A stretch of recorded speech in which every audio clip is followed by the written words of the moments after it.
이명박 박근혜 정부 시절에 국정 운영하던 분들이 반성 없이 계속 권력 탐하고 아직도 내부 투쟁하고 있는 것 같다. 본인이 검증을 받아야 되는 사람인데 상대를 수사하는 사람으로 자꾸 만들려고 그래요. 자신의 위치를 잘못 알고 계시는 거 아닌가. 무식한 삼류 바보 검찰총장을 쓴 건 반성하고 있습니다.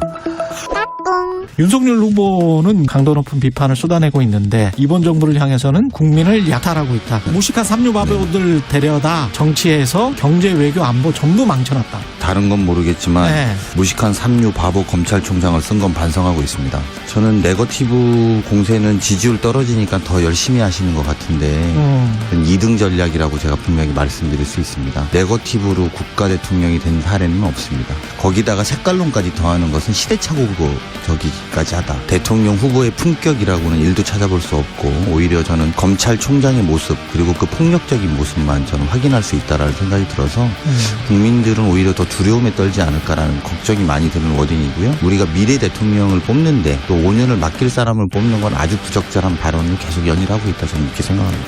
이재명 후보를 향해서는 조사하면 감옥 갈 사람 중범죄자 확정적이고 이 후보와 토론하는 것은 어이없다. 정말 가짠다. 검찰총장이 간부회의 하는 줄 알았습니다. 평소에 어떤 인식으로 사람들을 대하는지 국민 앞에 사실은 본인이 인사하러 가고 출범을 알리러 가는 자리 아닙니까? 그런데 상대당의 후보를 조사하면 감옥 갈 사람이다. 이 후보와 토론하는 것은 어이없다, 가짠다라는 식의 표현한다는 건 이게 대통령 후보로서의 언어인가?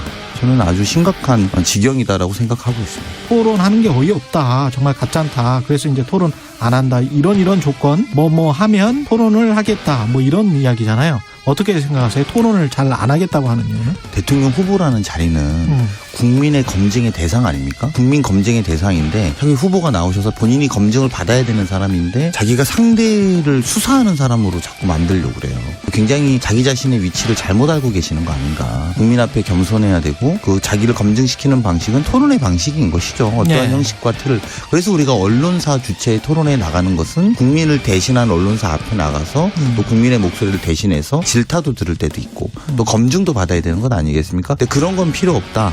또 국민 검증을 조건부로 한다? 그 대통령 후보 출마할 때의 조건부로 안 하셨던 분이 국민 검증 조건부로 한다는 건 저는 굉장히 어이없는 발상이다 저는 생각합니다. 근데 이게 전략적인가요? 아니면 무심코 내뱉은 말인가요? 어떻게 판단하세요? 둘 다 아니라고 봅니다. 전략적으로도 옳지 않고 본인의 속내가 드러났다. 저는 이렇게 표현합니다. 뭔가 내부에서도 잘 안 돼서 윤석열 후보, 이준석 대표와 윤석열 후보 간에 지금 갈등 상황이 완전히 표면화돼 있는 상황이고 이준석 대표는 복귀를 안 한다라고 지금 선을 긋고 있거든요. 결론적으로는 돌아갈 수밖에 없다고 봅니다. 돌아갈 수밖에 없다. 어떤 역할이라도 해야죠. 본인이 그런 모습을 계속 버틸 수는 없을 거라고 보고요. 전 좀 더 안타까운 것은 박근혜 대통령, 전 대통령이 사면되셨지만 저희가 보는 모습은 이명박 박근혜 정부 시절에 국정 운영하던 분들이 반성 없이 계속 권력 탐하고 아직도 내부 투쟁하고 있는 것 같다. 대통령은 오히려 죄를 사면받아서 나와서 청구스럽다는 표현을 하고 있는 와중에 그 정당의 실체, 과거 10년에 이랬었구나. 내부 권력 투쟁으로 이렇게 권력을 탐하고 내부 투쟁하고 있구나. 그런 모습을 보이는 것이 오히려 길게 말하지 않아도 국민들이 아마 안타깝게 보고 있을 거라고 봅니다.